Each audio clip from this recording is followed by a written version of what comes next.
meus amigos, meus ouvintes, meus vizinhos.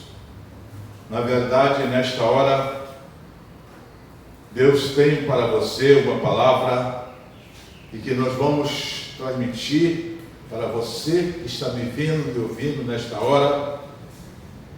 Eu quero também nesta hora mandar o meu abraço para o pastor da Igreja Batista de Maracatu, pastor Fábio, que sofreu um desastre, agora eu soube que ele está bem melhor.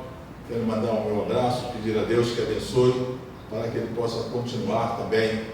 Quero dar também meu abraço para os meus parentes ali daquela igreja, e quero também falar aos meus filhos ali em Santo Antônio de Pádua, e também o pastor Toni, sua família, e mais alguns amigos que porventura agora eu não vou mencionar o nome aqui, mas dizer para vocês que a palavra de Deus está sendo falada para o mundo através da internet. E nesta hora nós vamos pedir você que está me vendo e me ouvindo para poder fazer uma leitura. Eu não vou fazer a leitura, você vai fazer a leitura.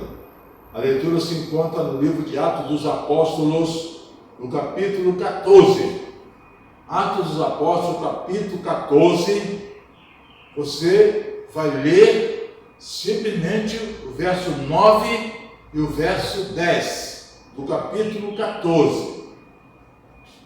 Nós vamos narrar a história que a Bíblia diz para nós nesta hora, e depois nós vamos tentar aplicar no momento oportuno para poder alegrar o seu coração, para alegrar a sua mente, para satisfazer a sua vontade espiritual, para dar o alimento espiritual nesta hora. Nós, na verdade, extraímos da palavra de Deus a verdade, e da palavra de Deus a verdade que nós passamos para vocês, esta verdade da palavra de Deus, para que ninguém possa contestar e negar. Então nós vamos repetir, capítulo 14 de Atos dos Apóstolos, versículo 9 até o versículo 10. Lá em Atos dos Apóstolos, capítulo 14, versículo 9 e versículo 10, conta uma história que aconteceu com Paulo e algumas das pessoas que estavam com Paulo, uma sinagoga e um aleijado de nascença. Aconteceu o seguinte: Paulo veio das suas lutas e chegou em determinada cidade junto a Jerusalém e entrou em uma sinagoga com alguns dos seus parceiros para poder ali falar a verdade de Jesus Cristo, segundo Atos dos Apóstolos, capítulo 14, verso 9 ao verso 10. E quando Paulo chegou ali, naquele lugar, naturalmente ficaram espantados todas as pessoas quando Paulo chegou. E ali naquele lugar onde Paulo entrou, as pessoas ficaram abismadas, porque Paulo era aquele homem que vinha perseguindo a igreja de Cristo. Paulo era aquele homem que vinha prendendo, levando maniatado as pessoas que criam em Jesus para Jerusalém, para serem naturalmente presos, e alguns deles morreram até. E agora esse homem ficou, ao contrário desta vida que ele levava, começou a falar desse Cristo Jesus que eu estou falando agora, proclamando o Evangelho de Jesus, para que eu pudesse entender no século de hoje, e você pudesse entender também essa realidade que nós estamos falando agora. Se não, vejamos. Ele, quando entrou na sinagoga, olhou para um lado, olhou para outro, e na verdade, entre aquelas pessoas, estava ali um homem que era aleijado de nascença, nasceu aleijado, não andava. Era um homem paralítico de nascença, era um homem que não andava, estava ali no meio daquelas outras pessoas. Naturalmente, a Bíblia diz, lá no capítulo 14, no verso 9, que Paulo chegou, olhou e viu naquele homem que estava ali uma realidade que você poderia agora, nesta hora, ver em você que está me ouvindo, que naturalmente poderia acontecer um milagre na sua casa. Eu contei há momentos aqui, um amigo, o nosso técnico, uma história de que aconteceu um milagre na minha casa. Eu não pedi para esse milagre acontecer, não vou contar o milagre, mas aconteceu um milagre na minha casa, um milagre vivo. Eu não pedi, foi Deus quem mandou. Então agora Paulo olhou aquele homem e sentiu que na verdade ele tinha condições de ser curado, de receber uma cura. E diz a Bíblia que ele falou assim: olha, vem aqui para o meio, traz ele aqui para o meio, trouxeram aquele homem, colocaram aquele homem no meio. E a Bíblia diz, meus amigos, que naquele momento que aquele homem estava ali no meio, Paulo olhando para ele, sentindo que ele na verdade tinha condições. Alguém estava na perspectiva de que alguma coisa iria acontecer agora, não é normal, ali naquela sinagoga. Alguma coisa iria acontecer. E agora, naquela esperança de alguma novidade acontecer, Paulo começou a falar nas coisas do próprio Jesus Cristo, aquele que as pessoas assassinaram na época, penduraram numa cruz.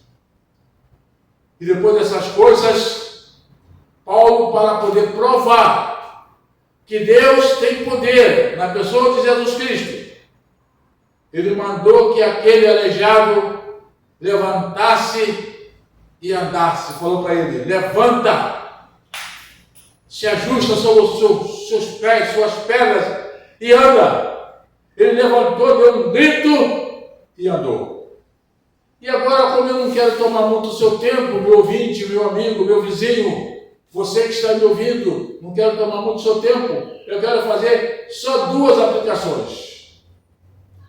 A primeira aplicação é pensar no seguinte: aquele homem, a Bíblia diz que ele era aleijado de nascença. Alguém estava ali trazendo ele, talvez todas as reuniões, na esperança de que um dia ele pudesse ser curado, não é verdade? Na verdade, todas as reuniões ali, a Bíblia não registra o que eu estou falando, mas se ele estava na sinagoga, porque naturalmente era judeu, se ele estava ali porque alguém levava ele, desde do seu nascimento, então alguém que era os seus parentes, os seus vizinhos, os seus amigos, achava que um dia, de tanto ele ir à sinagoga, de ele participar da reunião, de tanto ele estar junto com as pessoas, que um dia ele iria ser curado, um dia Deus ia dar as pernas a ele, um dia ele ia andar. Esta é a realidade muito santa das pessoas que procuram uma igreja. Ele às vezes procura a igreja em primeiro passo, querendo uma namorada. Depois que ele entende que ali não é lugar de procurar namorada, ele quer cantar, ele quer se apresentar na frente. Depois que ele vê que ele tem que ser convidado, ele começa a querer ficar no seu lugar. De repente o Espírito de Deus toca no presidente, no diretor, nas pessoas, e vê naquele homem o desejo dele servir a Deus, dá a oportunidade dele crescer. Daqui a pouco ele chega no momento onde ele queria que poderia acontecer. Conhecemos história de pessoas que se converteram sem ir à igreja.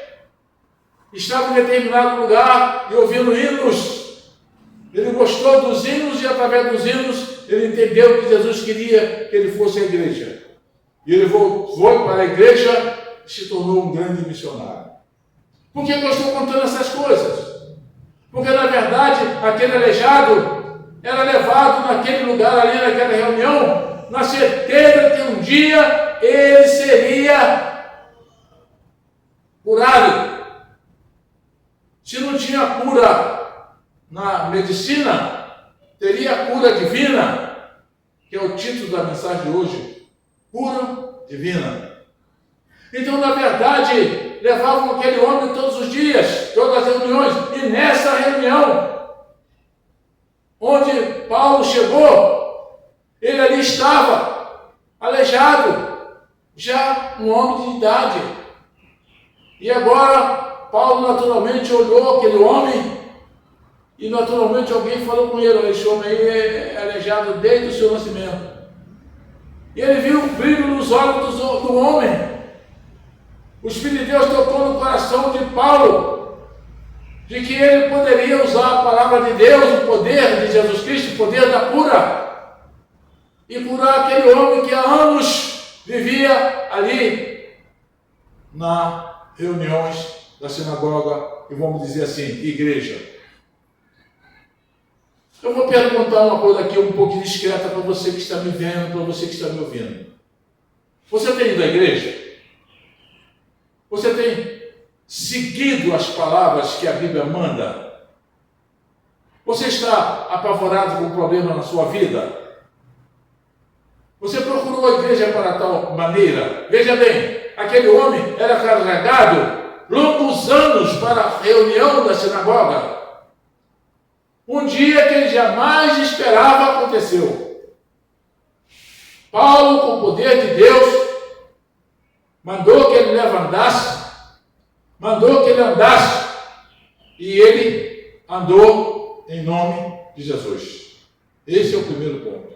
O segundo ponto é o seguinte: você acha que você que está me ouvindo, você que está me vendo, ou você que está simplesmente me ouvindo, você acredita que Jesus pode resolver um problema milagroso da sua vida?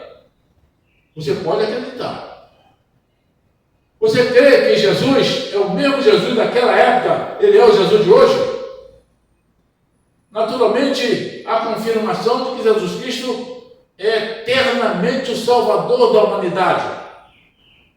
Você acredita que o homem daquela época era diferente de agora? Não, senhor. Eram os mesmos homens sujeitos aos mesmos pecados, com os mesmos defeitos, as mesmas fraquezas, as mesmas fortalezas, os mesmos poderes. E naturalmente, o Jesus Cristo também, confirmadamente, era e é, e sempre será o eterno Salvador. Eu fico agora pensando aqui no meu coração. Graças a Deus que você está me vendo e me ouvindo. Graças a Deus que você está me ouvindo, não está me vendo, mas está me ouvindo. Agora você deve fazer um exame retrospectivo na sua vida e o que a Bíblia relata sobre Jesus Cristo e fazer um contato com Jesus Cristo. Seguir sempre a Jesus. Insistir na revelação do Espírito Santo. Pedir o poder de Deus para poder auxiliar você no mal que está acontecendo com você, com a sua família, com a sua vida. Pedir não só pela sua família, mas também pelas nações, pela paz mundial, pelas autoridades constituídas no nosso país, pelas autoridades da medicina, pelas autoridades jurídicas, pelas autoridades legislativas. E quem sabe, Jesus está lhe ouvindo nesta hora. Então, para terminar, eu quero dizer o seguinte: você é o mesmo homem daquela época, só que você não está aleijado. Mas você pode ter um problema muito mais complicado que uma legião, uma coisa na sua mente, uma coisa que está lhe perturbando, uma coisa que está perturbando sua família, uma coisa que está atrapalhando a sua vida, uma coisa que não está deixando você andar, uma coisa que está atrapalhando tudo que você quer fazer, aquela coisa atrapalha. Nós podemos confirmar que isto aí, segundo a Bíblia, é ideia de Satanás. A Bíblia diz, lá no João, no capítulo 10, que Jesus veio para que o homem tenha vida. O Satanás veio para matar, para roubar, para destruir. Se você tem alguma coisa errada na sua vida, é o inimigo que está usando você para poder atrapalhar a sua vida. E o conselho desta noite que o pastor quer dar é que Jesus veio para que tenha vida e vida em abundância. Se você acreditar que Jesus pode resolver o seu problema, onde quer que você esteja nesta hora, em qualquer lugar, em qualquer nação, em qualquer momento, você que está me vendo, você que está me ouvindo, então confirma isso no seu coração com Deus, que Ele vai resolver o seu problema. Porque a cura divina vem naturalmente do céu. mas é preciso a sua insistência. Insiste. Fica firme. Todos os dias. A Bíblia diz que é orar sem cessar. Deus vai resolver o seu problema que está lhe perturbando a sua vida nesta hora. Que Deus abençoe, que a sua mensagem está sendo terminada nesta hora. Muito obrigado. Está terminado.